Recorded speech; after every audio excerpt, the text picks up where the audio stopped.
आता कोणाची माय जनली मी पाहतो तुम्हाला त्रास देणार आहे। ज्या वेळेला निवडणुका येतात त्यावेळेला हा कार्यकर्ता आपल्या नेत्याला जी काय करता काय काय टोले घेतो हे त्याचं त्याला माहीत असतं।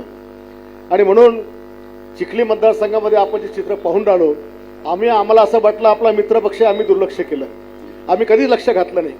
आता बाकी गोष्टी तर मी ज्यावेळेला तुमच्या मतदारसंघात भाषण होईल तेव्हा आता सगळ्यांना कळलंच मी काय बोलणार आहे। आज तो विषय मी काही बोलत नाही, कारण आपल्या भूमिकेकडे सगळ्यांचं लक्ष लागून त्या ठिकाणी राहिलेलं आहे। आणि छळ किती करायचा कार्यकर्त्यांचा, आता हा राहुल इतका छळ, म्हणजे आपलं मनोज, म्हणजे मी त्या मतदारसंघात पाहिलं की इतका भयानक त्रास कार्यकर्त्यांना आहे।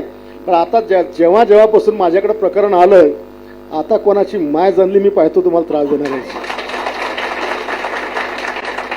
अरे आम्ही तर आखाड्यातले, मैदानातले, तुम्ही तर घरातले, आणि मग इकडे नातं। आता मी आज काय नाही बोलत, तुम्हाला भाषणात बोलेल, पण काळजी करू नका। शिवसेना आपल्याला चिखली तालुक्यात ताकदीने वाढवायची आहे। पुढची लोकसभा कोण लढणार तिथं आपला सगळ्यांना माहिती आहे की आज तरी शिवसेनेचा खासदार त्या ठिकाणी आहे। पुढच्या विधानसभेचं काय होईल तेही चिंता तुम्ही आज करू नका, तुम्ही फक्त ताकद वाढवत चला। तुम्हाला सांभाळायची जबाबदारी आम्ही सगळे त्या ठिकाणी घेणार, कारण चिखली मतदारसंघ माझ्याकडे आहे।